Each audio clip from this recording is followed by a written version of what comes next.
Hey guys, this is your host, Living Dead Cat, with another episode of the Art and Mental Health Stream. How is everybody? I hope you guys had a wonderful Memorial Day weekend, remembering those who had fallen in the line of duty and showing respects to those who can no longer be with us.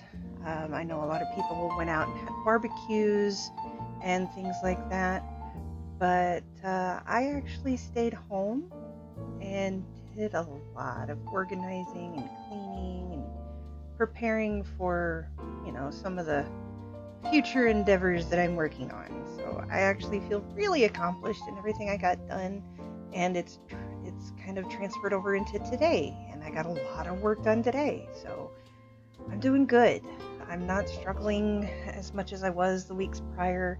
I do have some monetary issues that I'm working on, lots of doctor's appointments, so my physical health is kind of, up in the air right now. I'm waiting some more diagnostics going on, but that's not that big a deal right now. Right now, what's important is making sure everybody else is okay too. So tonight's topic is going to be workplace stress. So with workplace stress, that could be anything from working at the office, working from home remotely, or even a stay-at-home parent. Because let me tell you something, being a parent in itself is a full-time job. So without further ado, I'm going to go ahead and introduce everybody who is currently in the Discord server. First up, we've got Dralix. Hello. And unfortunately, Dralix is a little under the weather, so I'm not going to make him talk tonight. As if anyone has ever had to make me talk. I know, right? Next up is Squishy. Hey, sweetie, how are you doing? I'm here. Well, hopefully after tonight you get a little bit of stress relief and can, whatever you need to do to feel good. And we've also got Tolar. Hey, buddy. Howdy. Glad to have you in the stream again. So tonight's topic, as I was mentioning on the stream to our viewers, tonight's topic is workplace stress. And again, that's anything from being in the office, working remotely, or even being a parent, because that in itself is a full-time job. So without further ado, I'm going to go ahead and get the art going. And with my art screen here, there's also shoutouts. Spanner in the works. Thank you, buddy. If it weren't for you, I wouldn't be here doing this. The Tower of Issa for working on my VTuber avatars. Kay Appleby for making the banner. Kitsue for helping with the digitization of the DPS Studios logo. And of course, DPS, Dragon Panther Studios at dragonpantherstudios.com. Give them a check out on their website. And they also have a GoFundMe. Their business goal is very admirable and helps all streamers everywhere. Also, there is the Cash App still open for Setsuna. They lost everything in a fire, including 2 service animals, and are now working on retainer for lawyer fees.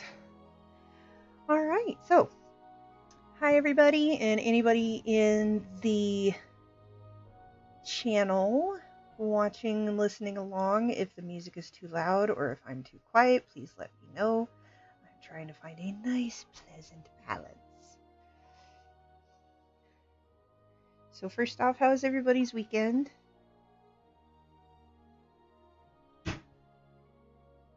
Too short?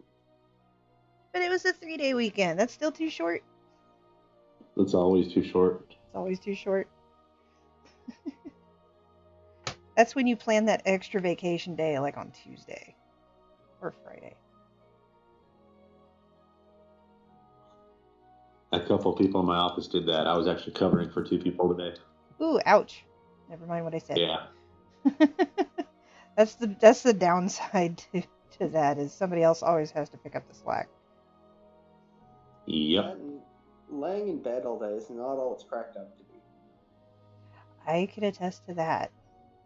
While I didn't lay in bed all weekend, I did sit a lot more than I had intended to, and it started making my back hurt. I'm just going to throw stuff.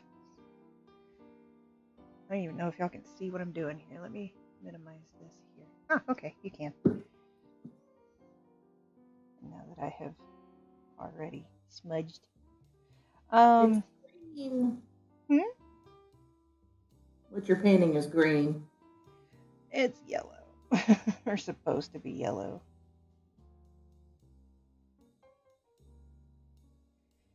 I don't have the best equipment to record. Hi, Peach. Hi, Peach. How's it going, sweetie? Glad to have you in the chat.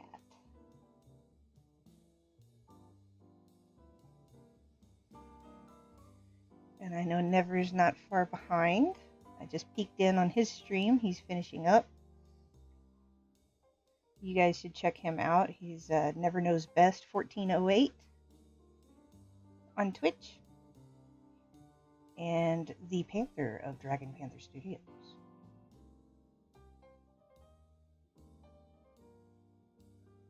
And I heard Gray was most likely not going to pop in this evening. He's not feeling very well at the moment. But that's okay.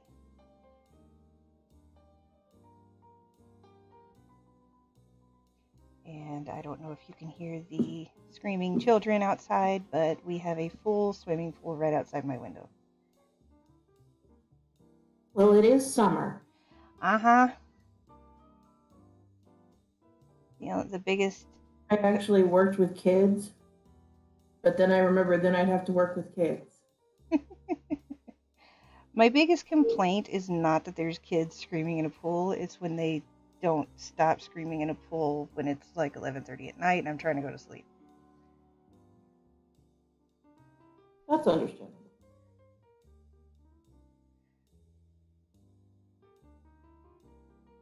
And there's never any parents out there anymore. It's like, okay, you know, I'll go, just don't drown. I'm going to stay inside in peace.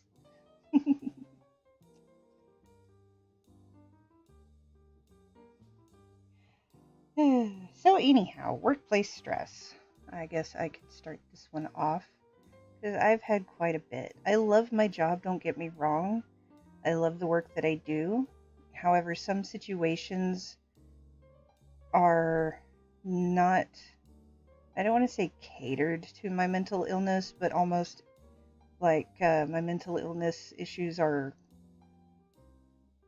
ignored.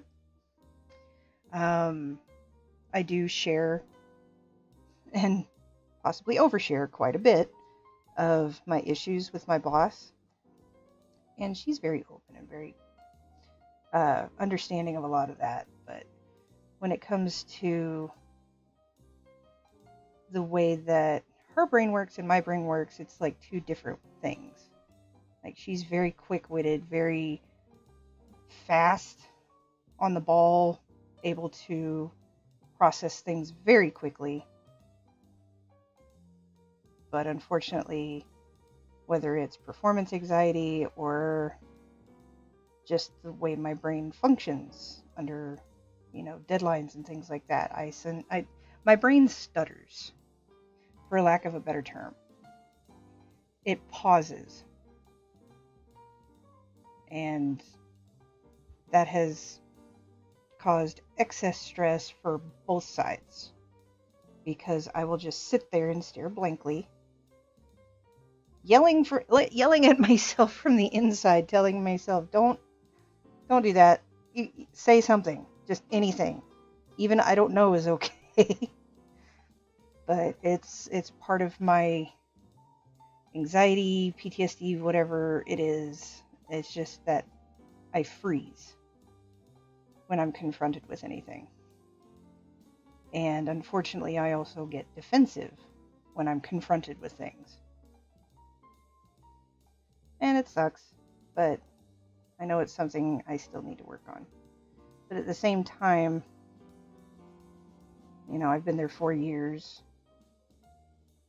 Because of my seniority, things are expected beyond, you know, somebody who's just started. And I can understand that to an extent.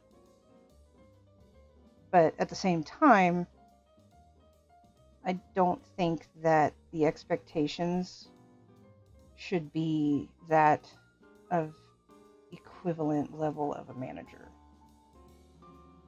Because sometimes that's the kind of workload that's expected, but I'm still just one person. And when you place those kinds of expectations on somebody, it kind of can create, I guess, performance anxiety. I don't know. But also in past workplaces, I've experienced things like gaslighting, bullying in the workplace.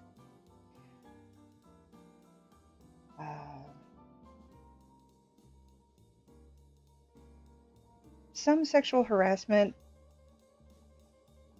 but not as severe as a lot of other cases are. I know it's not an excuse or anything, but I don't know. I'm just not offended by a lot of things. So it kind of went over my head and somebody else complained about it. Like an inappropriate joke was made. And I laughed at it, but somebody else nearby was offended by it. And then I had to attend a seminar course thing to recognize when I should make the report. So, there's that. But yeah, high workloads, long hours, those things can lead to stress. Mandatory overtime is a huge stressor, especially for somebody who is a parent. Summer, or having to suddenly pick up a kid from school, that can add undue stress. Sudden changes in procedure, where, you know, one week you're allowed to do this, but then the following week it's not allowed for anybody. Things like that kind of, can cause some undue stress.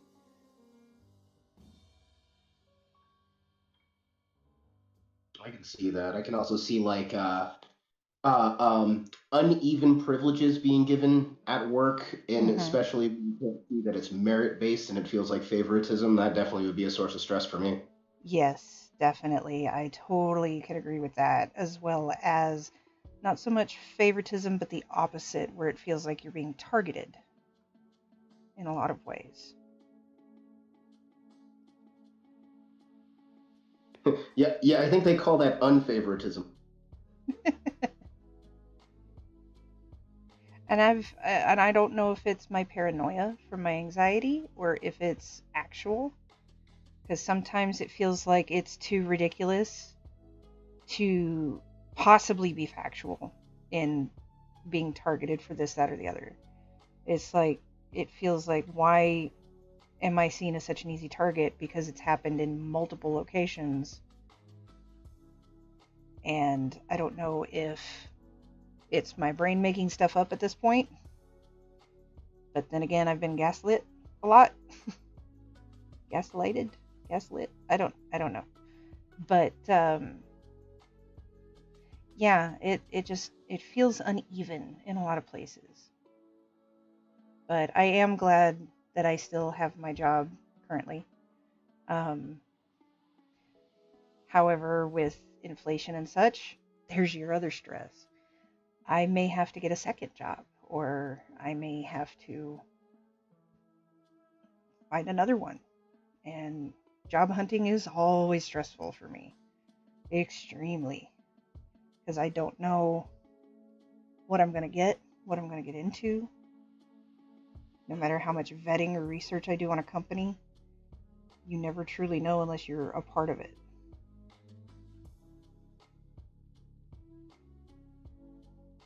I can see that being a thing. Interview stress is a whole other thing. Like, I don't know if you've seen my Twitch channel, but I'm really bad at selling myself. So the entire concept of going someplace and trying to get somebody to choose me over other people is something that I've I don't know. Personally, I've avoided that my entire life as often as possible. So Mm-hmm.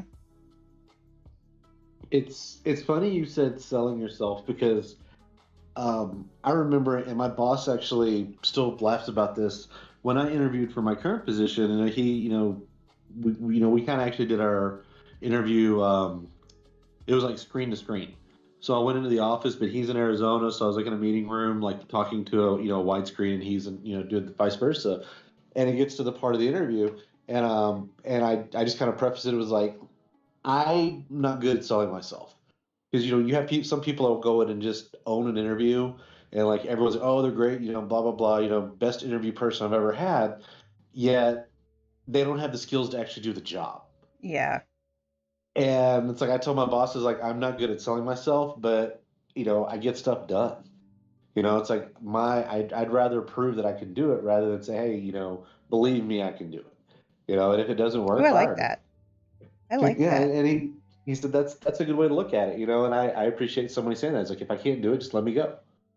Find someone who can. But I don't want to like get your hopes up and say, hey, I'm the greatest thing ever because unfortunately I've worked with people before who they were great at the interviewing. They constantly got promoted or moved to different offices, but they couldn't do the job if their life depended on it. They just didn't have that ability. It's like your job should just be interviewing.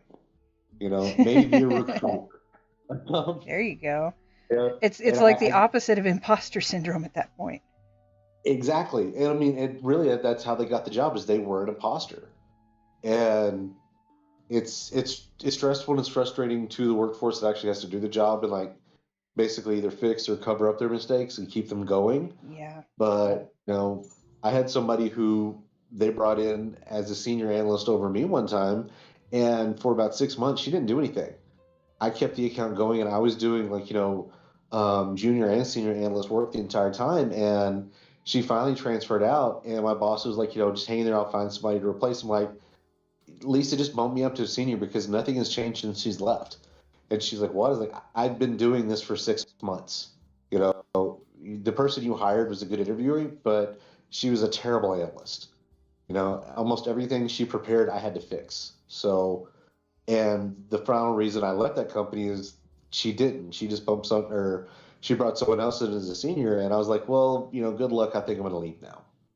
Mm. It's not really fair to me for me to do the job. And then you're like, well, if you want the job, you have to prove that you can do it. I have, and I'm kind of bitter in that respect of it. But it was like, you want me to prove that I can, but I have been doing it because you were paying somebody a little bit more than what I was getting paid to do, when they didn't do anything. So I'm gonna step out now and good luck.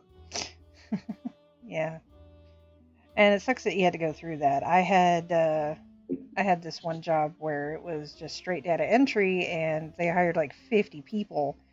And I'm not, you guys know me, I'm not egotistical or anything, but I ended up being the head after about 2 weeks. And they let go, I think, all but 3 others. And that kind of stressed me out because I was like, oh, wait, did I work too hard and too fast? Do I need to keep this up now? Because I was just trying to keep having a job, and I ended up, we ended up finishing the project way earlier than they had anticipated, and we all had to be let go sooner.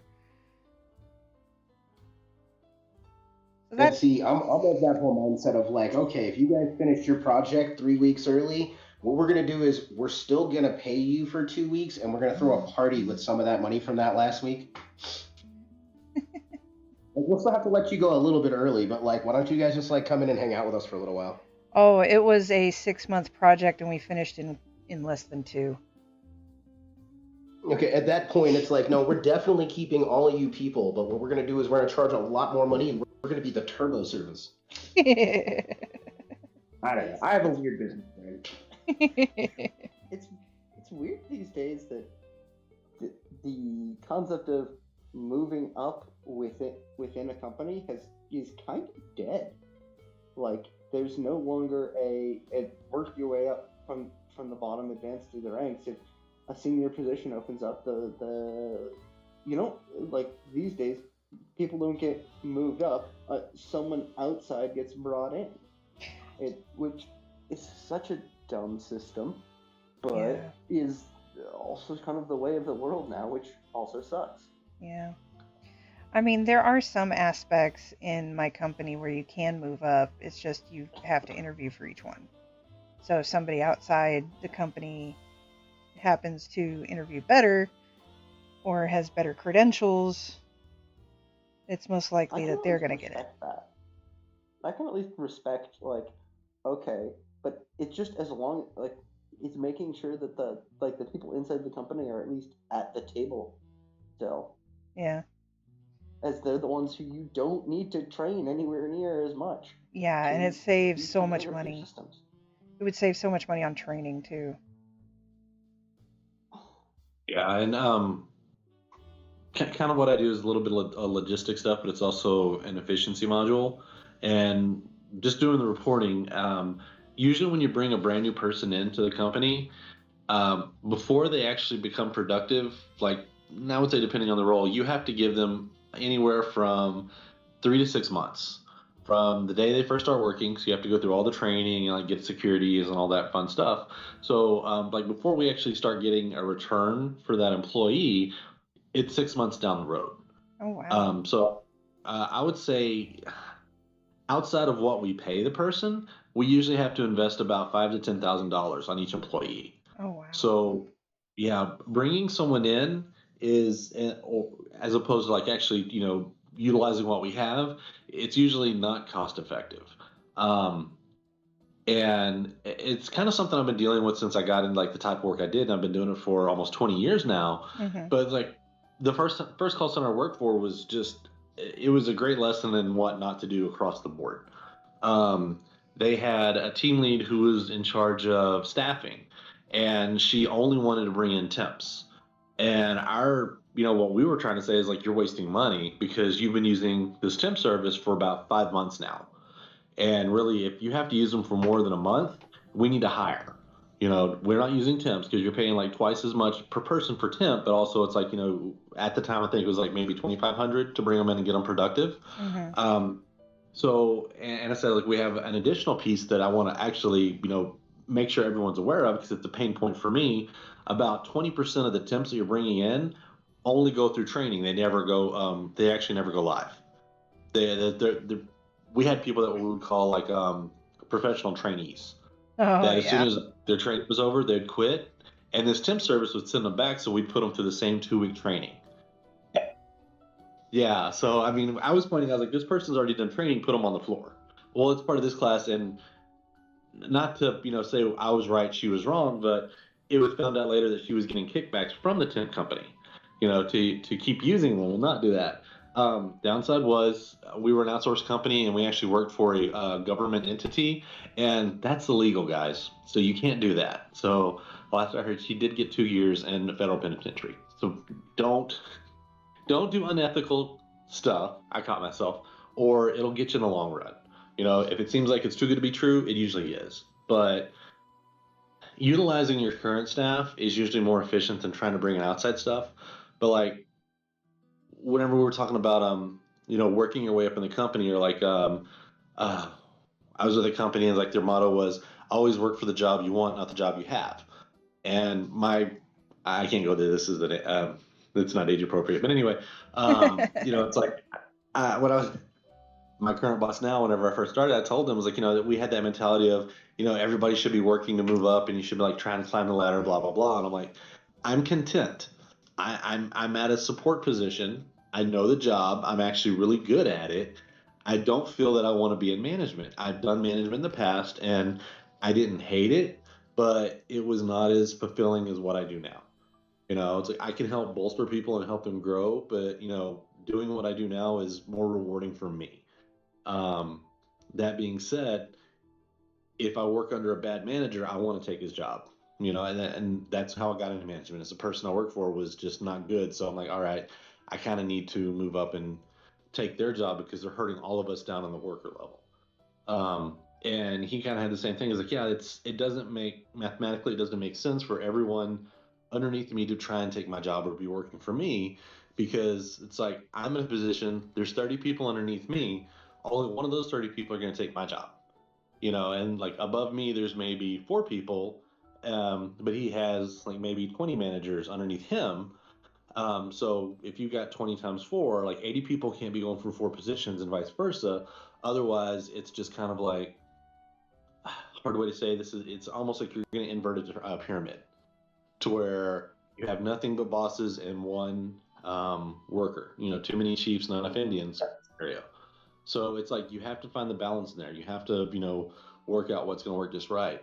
But I've also kind of been with companies where they've gone back and forth where they'll add layers of management, and then whenever things start slowing down, the managers are the first to get cut. So it's like at one point, like my boss now, and I've been with this company for a little bit over 5 years now. I have gone from reporting to him directly to reporting to someone that reports to him, to that person being gone, to then having 2 layers in between me and him, and now I'm back to reporting to him. So as business fluctuates, where we work, management is the first on the chopping block, which it's kind of the first. Yeah. That's probably good. Yeah, and I mean, it's someone who knows what they're doing is in charge of staffing for a change. Exactly, and it's the first time I've ever been somewhere. That's why I like where I work now. It's because it makes sense. So I mean, there are pain points that we have to point out to the business. Like, if you have somebody that doesn't make their sales quota, stop pulling them to help people make their, stop pulling them to be a sales development specialist. Because they can't make their sales. If anything, you're just kind of pulling them off to do admin work. Let's be honest with them. But yeah, during the like the slow season, like right now, it's kind of slowing down. And I had to do a report where we had like I think 100 people that were pulled off the phones to help develop new hires, and they're basically told you can go back to the phones or we have to let your position's going away. You have the choice to go back to the phones where you do have to meet your quota, or there's not a severance. It's like you have to go away. So I'd say most of them have gone. The other ones are still trying to scramble to find other positions in the company. But that's the downside of working in sales. If you don't make your quota, it's kind of like you can't stay. Yep, that's another reason why I won't do sales. Is I mean, when I was in IT, we still had quotas and everything else for customer service. Or customer support, but the thing is that I have too many morals and standards to do sales. And it was funny because this one time somebody called me for a sales position and I had to turn them down with that exact phrase, and they're like, oh well, yeah, I kind of get that. But in my IT job, we had to have such certain high call volumes. And just to interject, hey, Dragon, how's it going? He said, hey, I tried that and got turned down, so I started my own business. Yes, nice viewership. 6 is great. I think I got up to 8 one time. And hope to see you again next time. I know your signal's bad right there, but thanks for popping in. Where was I? My IT job that I had, we had to have a specific call volume count. And to achieve that, we were told to fake a dropped call and call them back. So our call times were short, but our call volumes were high. And I couldn't do that. I had the highest first call resolution and the best customer rating, but because my call volumes were low and my call times were long because I wouldn't give up on people, I ended up losing my job. It's all about backwards incentive structures. What kind of behavior are you incentivizing? Mm-hmm. Exactly, and it's probably a good thing you did have the morals, because like part of my job, like when I first got into this, I learned how to read reports and statistics and the patterns and trends of people on the phones. My job was to find people doing that. It's like, okay, you had it. There was a learning opportunity. Same place, and this was in Plano. Just all around how to not work something. We would have, and it was for the U.S. Mint. We had coin drops where, specific coins would come out for collectors, Mm-hmm. and coin collectors. And sorry if anyone around here, they're vicious whenever they want something, especially if they want to get hurt. And most of them were elderly people, and like it's oh my god. But anyway, so it's nonstop for about 3 days. Of the phone will not quit ringing. We had probably at one point about 25,000 calls in queue, Oh wow. trying to get state quarters. So it happened about 4 times a year, because this was way back then. But it's so in getting a phone call, setting it up, and of course, a lot of the older people did not have email addresses back then. So we had dummy email addresses, like it's just a generic one with a company. We'd have to set it up for their order. From start to finish, you would probably be on the phone about 4.5 to 5 minutes. That was the standard call to make it correct. We had our points we were supposed to hit, the verbalization, all this other stuff. So on a normal 8-hour day, and of course sometimes there was that forced overtime, which, and I will say this, Kitty, if they say that you have to work 2 hours of overtime every day, it's mandatory, and your lunch is usually an hour, and they reduce your lunch to 30 minutes, that outside of your normal shift should only be an hour and a half. That overtime is like the paid part that should come out of it, and that's kind of how I got into what I did. Is I brought that to their attention, and they're like, "Oh, well, he kind of understands how the overtime works," because they were really making us work 2.5 hours at the time. But I digress from that. So with our like 5 minute maximum call time on these days, at most we would get maybe anywhere from I think it was about 90 calls was like the high end, 90 to 95 calls. On a standard day, whenever you were doing back-to-back calls, you should get around 84. So that's important for an 8-hour day, 84 calls. They had one person, which they looked at the report, and this is someone who didn't understand how to read it. They saw that this person took 390 phone calls in one day. Oh wow. And they decorated her dress and said, "Congratulations." And when I walked in, I looked at that and I just kind of looked around and said, "Is this a joke? Are we goofing off now? Is someone having fun? Fun with someone else? Is it a prank or what's going on?" And like, "Oh, this individual took 390 calls yesterday during a drop. So like we're celebrating. I'm going to take her to lunch today." And I was like, come up to work for us real quick. We need to talk." So we pulled up her phone report, and most of the day she was just, because there was 2 buttons on our box. There was an answer and a disconnect. Oh no. And when you disconnected, you went into an auto end status. So it was probably a 2-finger dance for a while. An answer, hang up, answer, hang up, answer, hang up. No. When our wait time was 20 minutes, I'm sure there were some not happy customers that got hung up on. So the rep, whenever she showed up, she saw that, and she kind of just turned around and left. And that's the last we saw of her. So that was an instance where we had to explain to them that's too much of a good thing. It's like, yeah. In the efficiency world, you don't always want 100% if your goal is 80, because then you have too many people on the phones. We have to find something else for them to do. So we had to kind of teach them, if your goal is 80, you want to hit 80. You don't want to be over, you don't want to be under, you want to hit that, not the 100 every single day. So yeah, 390 calls in one day, that's not really good. That's insane. Real quick, Peach popped in with, "It's different for us. Our call out is set to doing 48 calls a week. I've hated other jobs where my metrics were the deciding factor of my job. I've worked collections and I couldn't beg people for money they didn't have to pay on a loan that was outrageous." Whew. That's, yeah. All of that sounds pretty Yeah, it's a tough one. One of my jobs was doing verbatim, and I got calls from where I would type up pre-recorded calls, and hearing some of these poor stories of people being screwed over by banks left and right.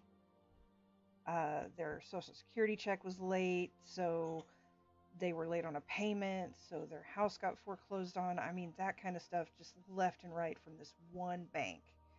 And I'm not going to say which one, because this is a public stream and I obviously don't want any backlash from it. But it's a bank that I have... Please tell me later. Huh? Tell me later which bank it is. I will, because it's one that I warn all of my friends about who go to it. And it's one that has really upset me over the years. I used to bank with them as well. And when my debit card was stolen and my PIN was figured out. I was wiped clean. They had video evidence of who did it. Would not return any of the money.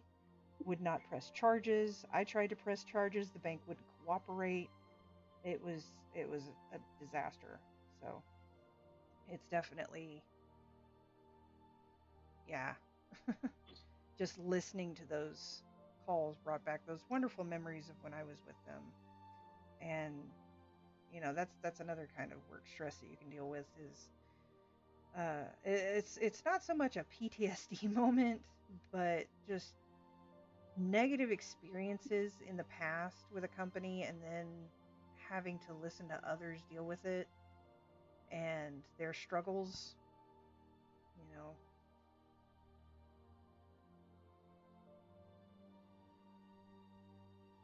Going through something like that, you kind of find yourself being a Mr. Incredible from The Incredibles, working in insurance. Yes. I totally relate to that guy just because I hated being on the phones when I was. And so, like, I will try and help people, but I also, I think we mentioned it earlier on the call, like the unfairness or the inconsistencies with how people are being treated. Mm-hmm. In my experience, that usually comes from favoritism, from a supervisor manager allowing someone to do something, or like they almost sell their plight better, or like, oh, it was me, like I have to do this, it's just not fair. So it's easier for the supervisor to say, yeah, go ahead and take off, or like go ahead and make that exception for them. What I learned early on is when you make exceptions like that, it only makes your job harder as a supervisor. The easiest way to make sure everyone is treated fairly is to hold everyone to the same processes, make them go through the same thing. And like, unfortunately, we don't directly speak with the group that I support anymore because of issues. But it's like whenever we did, I was like, here's the process. Here's what the form you have to fill out. Do it this way, and then I can help you. But don't send me an email and ask me if I can do it because I can't. When I do my reporting, like basically when I have to back up my information, if I don't have the correct forms there, it looks like I did it. I made the call and I did that, and I don't have the authorization to do that. So. And now it's like, please speak with your supervisor. They should know how to do this. And if we're lucky, they do. I tell you what, call centers, I think, is one of the most stressful type of job for anybody to have. The expectations, the demands, the long hours with no breaks. It's pretty rough. I mean, I know Peach does call center stuff. I don't quite remember what type. I think it was medical. She does IT for a medical company, yeah. Yeah, IT is ridiculously stressful, and people wonder why IT workers are so rude and everything. I think a part of them just kind of dies inside, having to deal with certain people all the time, because it's not just protocol to ask if they have turned their machine on and off. There's people out there, and I kid you not, shaved down the edges of an Ethernet cable to fit into a phone jack when DSL just got started. I mean, just. And that's almost like that's a field, like like everyone's like, oh, IT person, is so rude and everything. It's like they're following a process. Yeah, there's guidelines that we have to do. You have to go this way because the majority of people have basically set it up. Like, this is the problem. We know what's going on. So please let us do our part. Don't, call and try and give me your backstory and tell me everything that you think it is so I can try to figure it out. It's like I can get to where I need to go if you just answer my questions. Kitty, read Peach's comment. Yes, I was about to. The most stressful job I worked was a safety specialist for a home sharing site. I would come home and just cry. It's one of the reasons I went into healthcare IT. It was the next one. We had that last week. Oh, somebody cutting down an Ethernet cable? Are you kidding me? It's still going on? That's sad. But I mean, I know there's people out there that are really trying, and I think the worst part of call centers is the just ire. She was mad at you. Oh no. But yeah, just the absolute aggression from people who don't even know who you are. and they just start yelling at you from the beginning, it's hard to keep straight. And people who are just rude and demanding, and they don't understand that it's a real person on the other side of that line.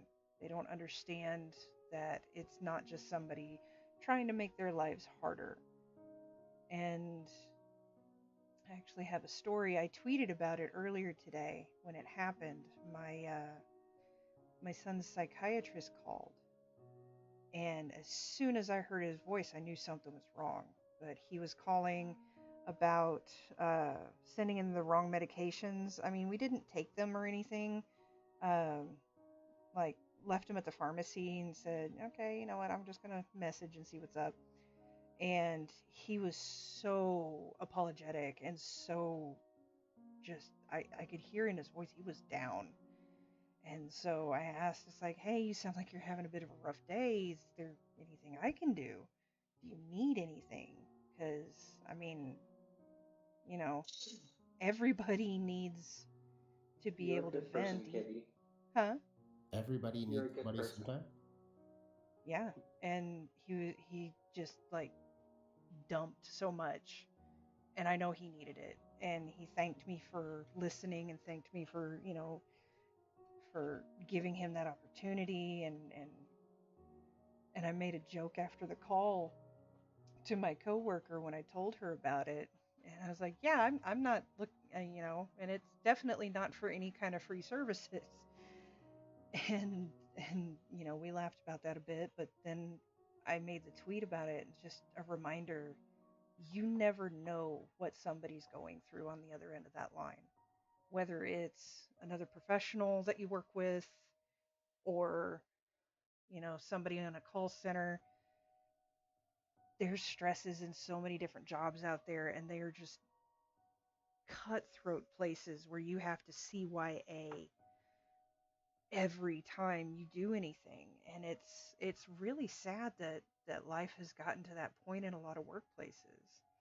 That's why I like to work for smaller businesses, because it feels more like a family. Now, unfortunately, some of them are like a dysfunctional family, so you kind of have to be careful there. But the smaller companies feel like they take care of their employees a little better and know what it's like to struggle and start out and everything, because they weren't there that much long ago. Peach said, we have a stress box where we can grab a coworker and just vent or scream it out. I love that. I absolutely love that. I'm going to need to ask for more information on that so I can bring it up to my work. Because when I did my mental health stuff, you know, the safety meeting that we had the next week, they said that I was reachable for, you know, a quick vent and everything. And so I'm like, yeah, that's great and awesome. But what if it ends up being like 50 people a day? That's going to interfere with my job. So that's a good opportunity to give that kind of an idea to them.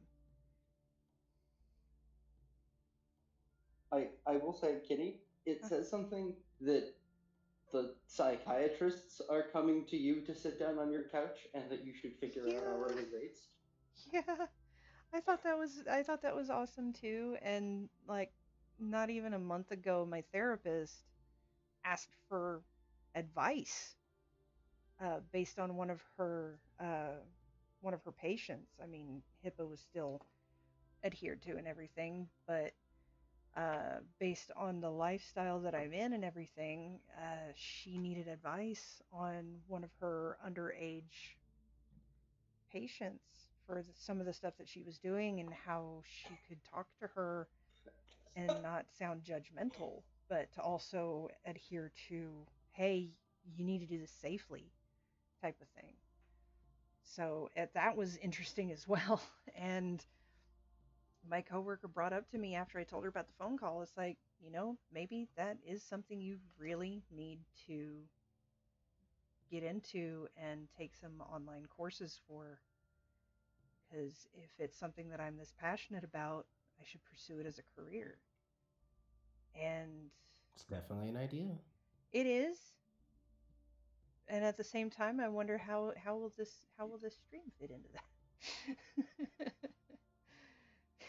Because I want to be available for you guys too. But Well, as far as that goes, I mean, your hours wouldn't be that much different. this is true. Um, But I know it also takes a lot of mental resilience to be able to listen all day long to people's problems. Oh, it does. And then, like, one of the other things is one of the things I wanted to bring up is as far as work related stress, one of the most difficult people to get to go see a doctor is a doctor. Yep. One of the most difficult people it is to go seek therapy is a therapist. So those are the people who, unfortunately, you'll find situations where, like, in maybe not the most appropriate of situations, but they finally, like, for whatever reason, the dam breaks and it just like spills out at somebody. You know, like they made a mistake and they're apologizing for it, and somebody just notices, like, "Hey, are you okay?" And I mean, that's one of those things. I assume that that's the same in a lot of different. I mean, I've seen it like a lot of my friends who work in the food industry don't like it when other people cook for them. A lot of my friends who work in the hospitality industry don't like going to other people's houses or going out to like going out dare to you to find. restaurants. I dare you to find an engineer who likes someone else messing with their computer. Exactly. I mean, it just kind of seems like one of those things that one of the biggest stresses is if you do the thing and you do it for a living, it's probably really difficult for you to reach out and seek assistance when you need help or when you're overwhelmed or when you just straight up don't know something about something. Like my two mechanic friends, nobody should ever ask them about engines they don't know how to fix because they'll both insist that they can. And I mean, they'll figure it out, but they don't know when they start, that's for sure.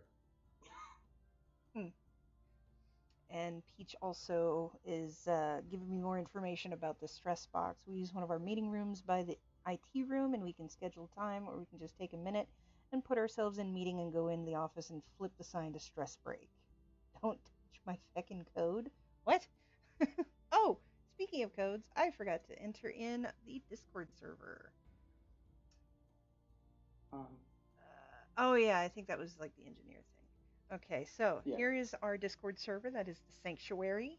And what we are is 18 and up, place for misfits, punks, vampires, goths, people who generally feel like they don't fit in or can't go anywhere. We are a safe space. Unfortunately, for now, we are 18 and up only because there are some adult themes and adult channels in the server. However, I am available on Twitter, Twitch, Instagram, Facebook, YouTube, and Gmail. A Living Dead Cat spelled the same way as my logo for all of them. So if anybody under the age of 18 needs to reach out and feel like they need a safe space, then that's where you can reach me. And if you are 18 and older, you can always reach out in the Sanctuary Discord server. We have a Safe Spaces channel with different sub channels inside for ranting, release. We have one-on-one voice chat channels, and then we use the group chat for this one, but you can also use it with another group. And just another announcement real quick. I am almost affiliate on this channel, but I definitely won't hit it if I don't do more than one stream a week. So I'm thinking possibly doing another stream either Saturday or Sunday evenings, where it's just music and me painting and making stuff. What do you guys think? I'm into it. Because honestly, if I can get Seems affiliate on relaxing. this or the other one, I can start earning a little bit more, and that'll help with all this inflation stuff. Well, as far as it goes, I- how many days a month are you supposed to be streaming to get the path to affiliate? I'd have to look at that. Because I'm pretty sure it's 12, and if it is, then you might need to do more than just one more show a week. I can double check real quick. Let me see. I had one other thing to say actually on the Not bad. very related Damn. topic to this. Not bad at all. Inflation. That's Very sweet. what's that? A quiplash. What is I'm hashtag I'm keep fortunate Chris to have a starless? What is that? decently good job. I'm an engineer, which means that I'm like for the most part make enough to pay the bills and put things away. But I also know that position I'm in and the company I'm at pay below market rate, and that I overheard our team lead confided in me that he'd been very frustrated because the hiring practices that he'd been forced by HR to adhere to were that they would lowball offers on new candidates and then strike from the list anyone who countered offered, which is, I can't speak to how abysmal of a hiring practice and an explanation as to why our team is continually understaffed. And that's not his fault. That's not like my manager's fault. That's someone way over both of our heads making a decision that screws us over, and that and like I like my job. I like what I do, and I like the level of responsibility I'm at, of where I'm not a manager, but I am, like, I'm at a level where I can walk out the door at the end of the day and turn my phone off if I want to, and not have to care about, oh no, what if this project isn't on schedule? And I like that. I really do. That, like work can be work, and I'll be on and there and do whatever they want while I'm on the clock. But I can leave. But I'm also like looking at raises are definitively but like raises are also below inflation. It's been described as a good place for people to retire, which is real great when you're not in your 20s. So but at the same time, I like what I do, and I really don't want a job hunt, because for one thing, job hunting sucks, and that I had to go through that a year ago, and I think I got lucky with them reaching out to me because they desperately needed someone, and I had gotten laid off because of COVID, and they made me an offer. In somewhat of my naivete, just flat accepted it, knowing that it was a little bit below market rate. Going, oh no, it's okay. I'll be promoted up real fast, and that's not how the system works. I got told, yeah, no, don't worry, you should be making 10K more by the real soon, and yeah, that has not materialized and won't. But I also am like, I don't know, it's a crappy position to be in, where I'm not dissatisfied in any way other than, like, if they gave me a raise to incentivize me to stay, I would be happy. And I hate that money has to be a factor in deciding if I like my job, because I know that there's a lot of crappy jobs out there. There's a lot of jobs that I'm not good at. There's a lot of jobs I'm not good at, and or don't fit well with my particular neurodivergence. So finding another job that I like as much would also be a big hassle. And so I don't know, it's been just something that festers at the back of my mind, and also that it's the continual specter of never discussing pay in front of people, because that's rude, and they'll realize that people are being paid noticeably differently than everyone else, which is a conversation we should be having, but given that I'm already bad at negotiating social situations, bringing up that particular thing would be even more difficult than already. So I don't know. I mean, I'm not in as bad a situation as you'd said earlier in the stream of needing to consider taking out a second job just to make ends meet, which I cannot imagine having to. I mean, or actually, I can imagine being in that tough situation and how much it sucks. And I appreciate how fortunate I am that I'm not in that position, but that this is that I appreciate the same pressures of, I like what I'm doing, but I'm not being paid enough. But also, I know that if I ask, they won't give me a raise, even if they would hire someone to my same position for a significantly higher salary, which is backwards and all. I don't know. just rambling. No, Sorry. no. It's not rambling at all. That's definite, valid concerns. And I mean, it's something that'll rattle around in our brains for any job that we have. It's like, do I actually make enough?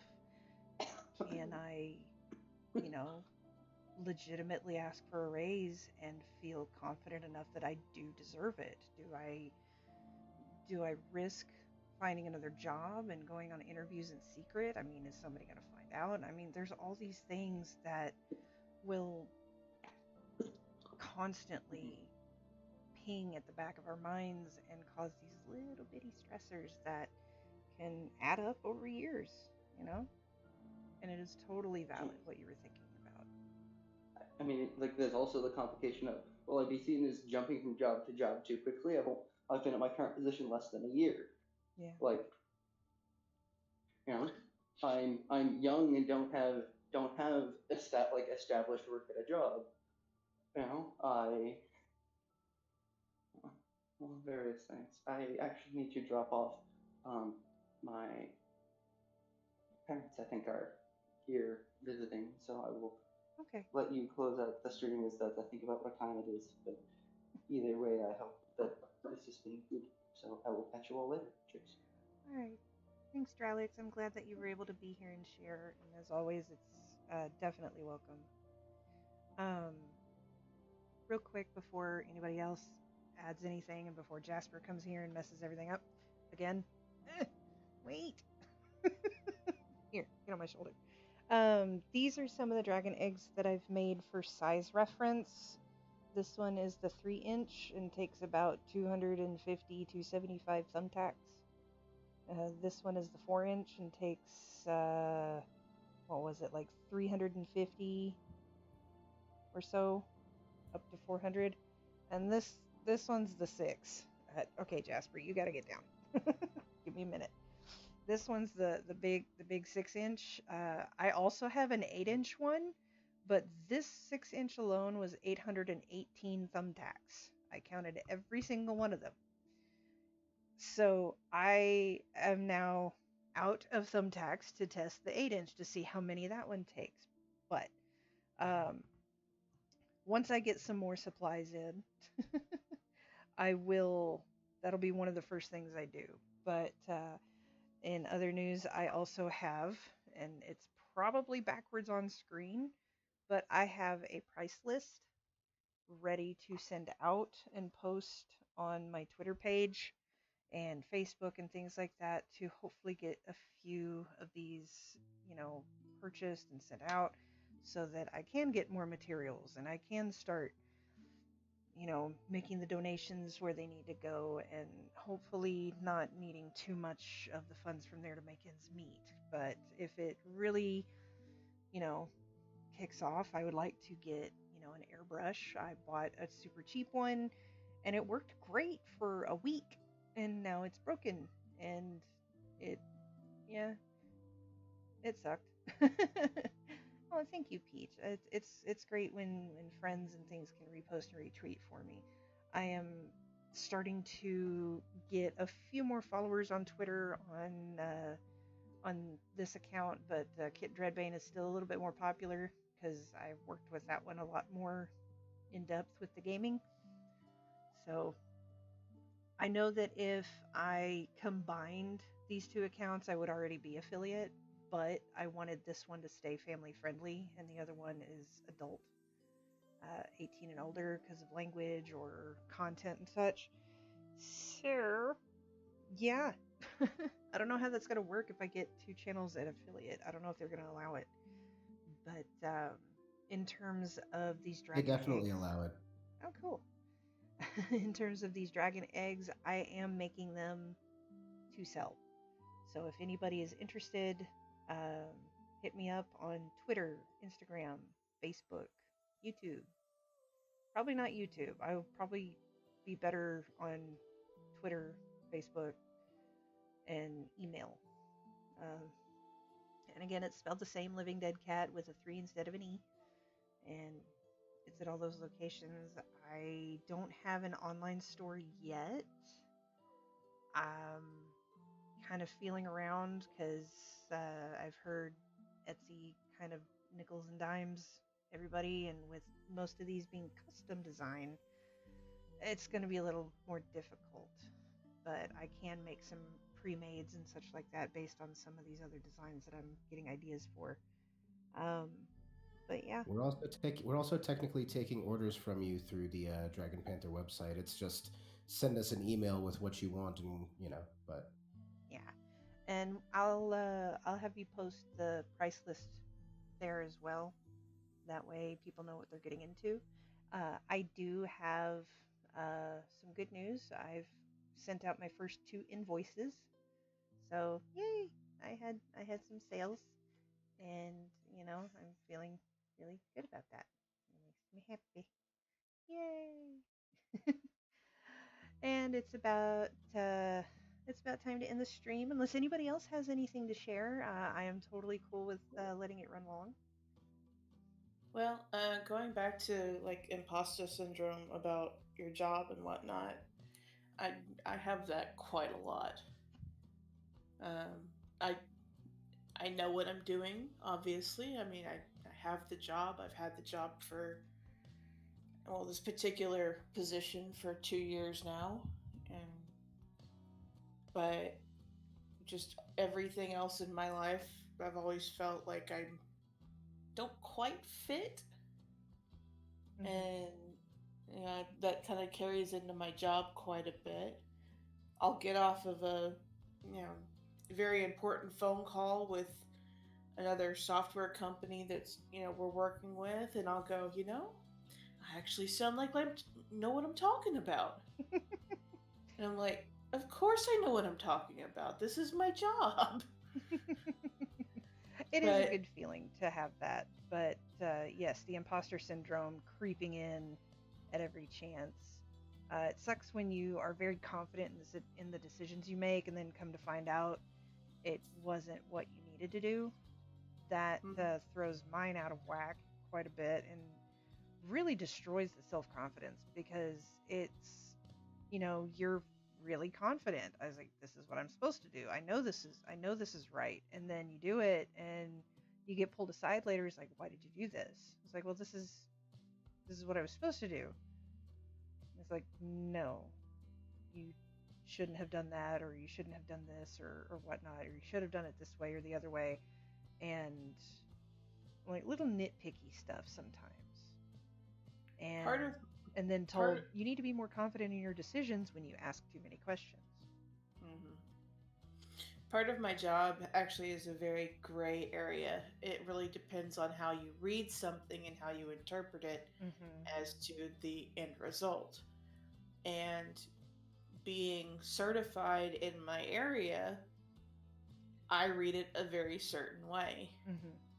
And then this other person comes by and goes, well, what they really meant was da-da-da-da-da. Yes, but that's not what's in black and white. I can only go by what's in black and white.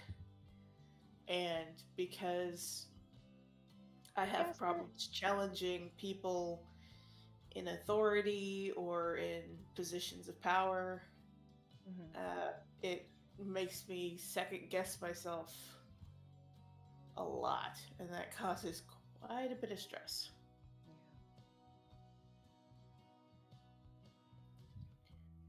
I've had that happen a few times in like certain processes when they come back. It's like, well, it's written this way, but really the way they prefer it done is like this. And like my response is always to go back to them and say, then please have them update their process. Until the process is updated, we're going to follow it exactly to the T. And that's caused kind of some pushback too. But yeah, I get that.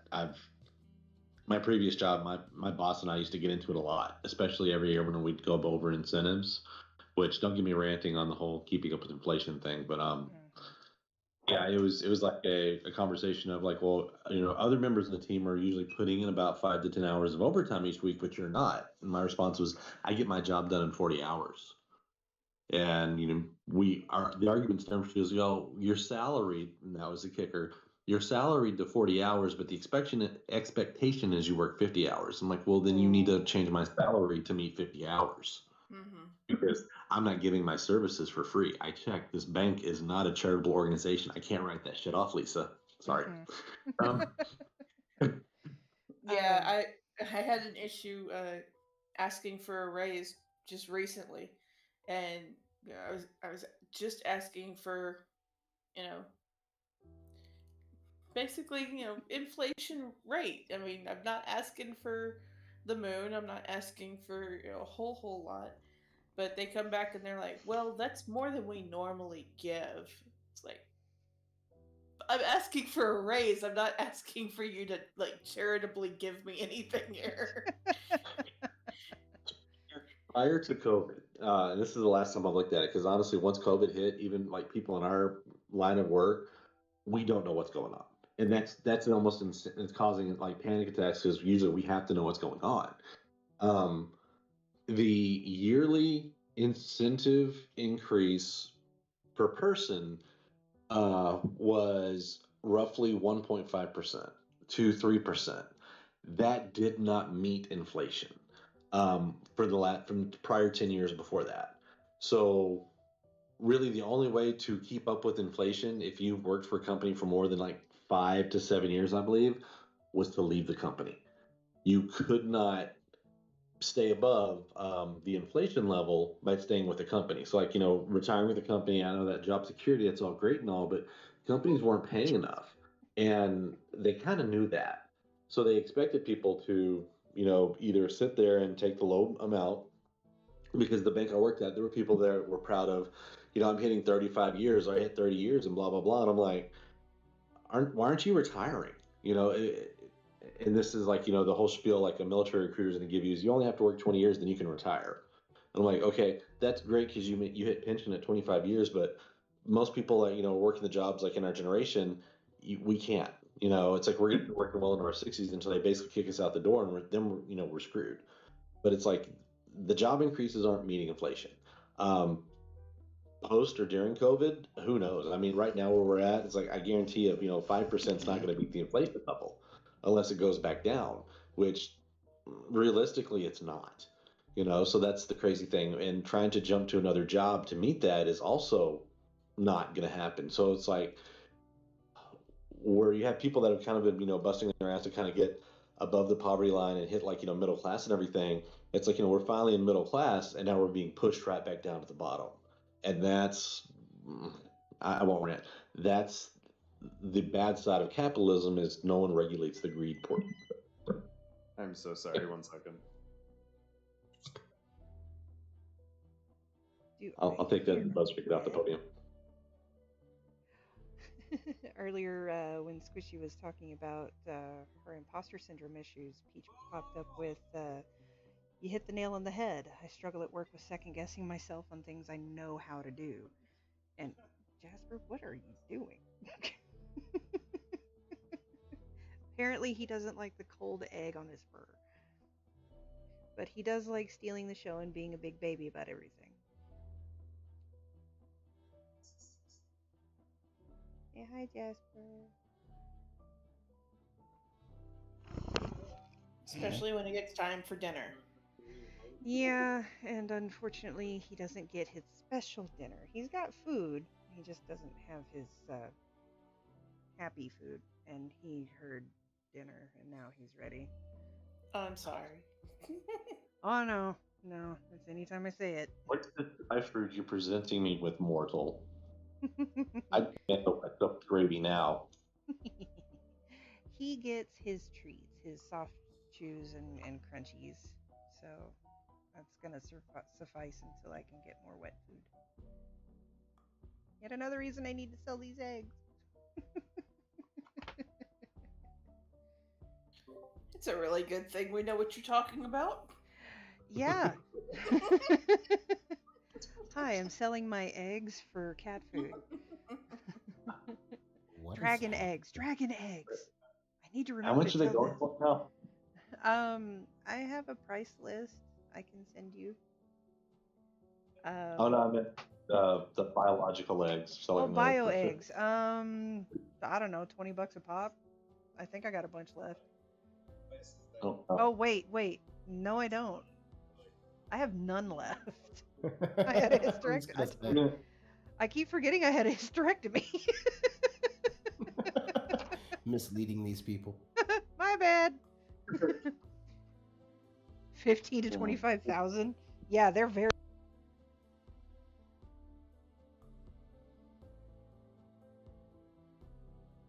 Did we lose you? I think Jasper must have ripped her headset out. I think that's what happened. Yeah. Sorry about that. Jasper just yanked out my headset. You were right. I called it. Wait, what I miss?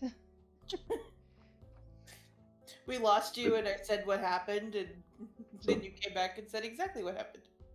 So the next topic of conversation is being addressing Jasper's anger issues. He's not angry. He's just crotchety in his old age. What does that mean anyway, crotchety? I don't think I want to know. I don't know. I get. Go ahead. I'm sorry. Never mind. I was going to be insulting, and I'm sorry. Family friendly. No, it was family friendly, but Oh, it's okay. still insulting. I'm sorry. No. But if anybody is wondering, and anybody who's in the stream, does this come in backwards? Yes, it's Cantankerous. backwards. That's a good one. Okay, then I can just read it to you. The base price for any of them unpainted is just like these, the silver tacks, which look absolutely gorgeous, honestly.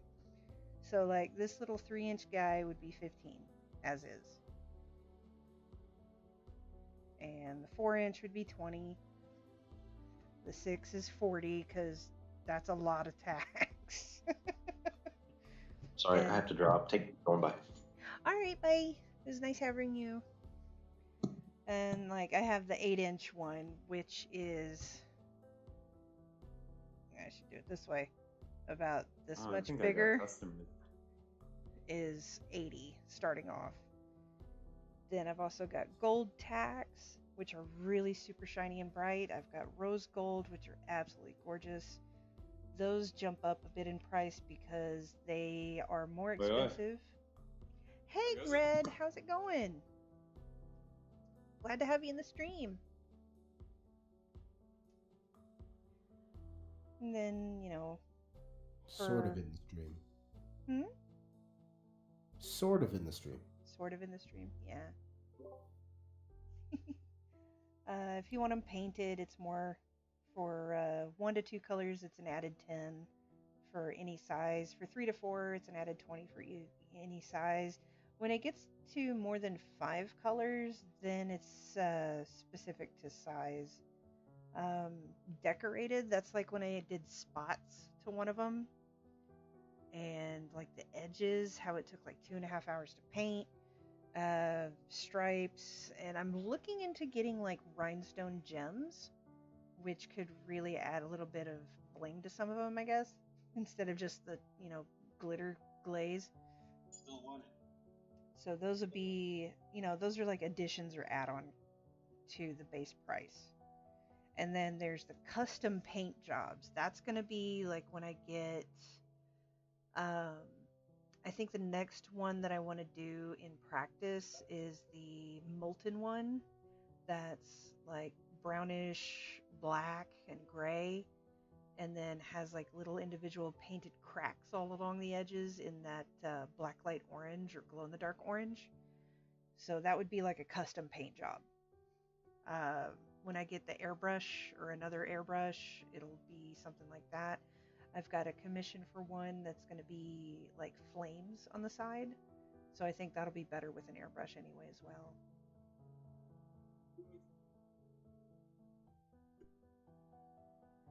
So yeah, that's that. I have pretties. I have lots of them. And I post all the new ones on Twitter. I need to do that on Instagram too. I think I have been. So, yeah. That's my shameless plug. Buy my eggs. Dragon eggs. Dragon eggs. Yes.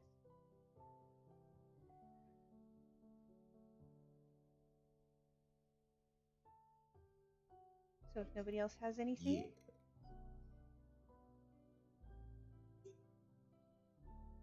Yeah. I don't know. I feel like they just added like achievement support on Steam for Hollow Knight because I just logged in on for the first time in forever and I just got like 8 billion achievements. So Probably. All right, everybody. Well, if that's all anybody has to say about work stress or anything like that, then I can go ahead and oh, Peach. Okay, so what I'm hearing is I need to set aside a paycheck to one of the dragon eggs. It shouldn't take a whole paycheck. Just get a little bitty one. But yes, the majority of the proceeds are going to go to charity or to Dragon Panther Studios to help them get started. It really depends on how much I get for each one, because first and foremost, I have to go with material costs. And then what's left over, a good portion of that will go to either Setsuna for the legal fees for now. Once I get affiliate, I have recorded interviews from veterans and abuse survivors, and that will be my first real charity stream to go to the Wounded Warrior Project or another charity for trauma survivors. And I have no idea how that's going to go down, but I'm keeping optimistic for it. So, again, check out Dragon Panther Studios at dragonpantherstudios.com. You can also check out my alter ego, Kit Dreadbane, for any video game related streams. Yeah. So, take care of each other, take care of yourselves, and I hope you all have a wonderful night. Bye-bye. good night, everybody.